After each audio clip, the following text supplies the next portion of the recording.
यीशु मसीह के नाम से आप सभी को शुभकामनाएं। दैनिक एक मिशनरी जीवन में आज हम बात करेंगे हेलेन रोज़ेवेरे के बारे में।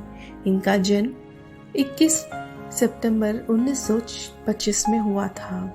इनका मृत्यु 7 दिसंबर 2016 में हुआ था। ये हर्टफोर्डशायर शहर के थे। ये इंग्लैंड देश के थे और इन्होंने ईसाई धर्म का प्रचार अफ्रीका में किया था। हेलेन रोज़ेवेरे ने कॉन्गो राष्ट्र के इतिहास में सबसे अधिक अराजक अवधि के दौरान एक चिकित्सा मिशनरी के रूप में सेवा किया।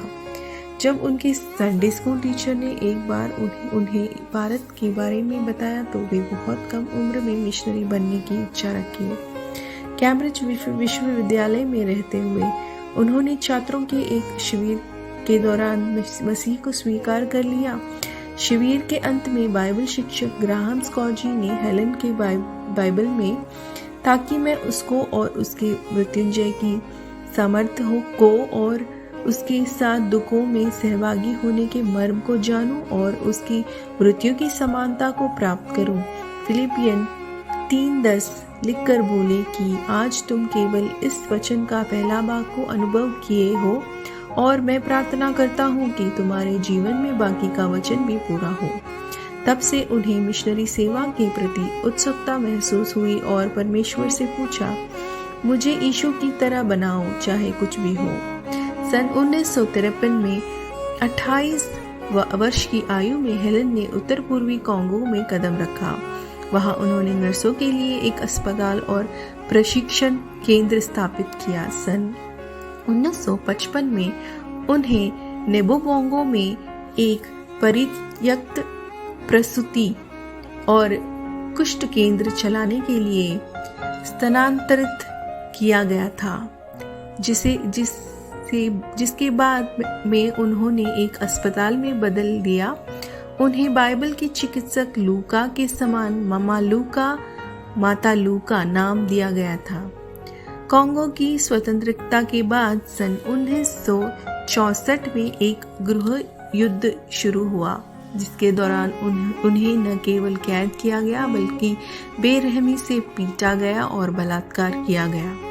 उन्हें 5 महीने के बाद रिहा किया गया था, जिसके बाद उन्होंने बलात्कार की उस शर्म पर काबू पा लिया और उस अनुभव का इस्तेमाल दूसरों को मार्गदर्शन करने के लिए किया जो इसी तरह के अनुभवों से गुजरे थे। उनकी सेवा के माध्यम से कई लोगों ने शारीरिक, भावनात्मक और आध्यात्मिक चंगाई पाई। सन 1966 में वे कॉन्गो वापस आए और सन 1973 तक वहां सेवा की। अपने जीवन के बाकी समय उन्होंने एक मिशनरी अधिवक्ता के रूप में सेवा की और कई किताबें लिखी। उन्होंने कलवरी के महान बलिदान के सामने अपनी पीड़ाओं को अल्प बलिदानों के रूप में देखा और इसे एक छोटे से तरीके से मसीह के कष्टों में भाग लेने का सौभाग्य माना। प्रिय, क्या आप यीशु मसीह की खातिर कष्ट सहने को तैयार है प्रभु, मुझे यीशु मसीह के कष्टों में सहभागी होने का सौभाग्य प्राप्त करने के लिए तैयार करो। आमीन।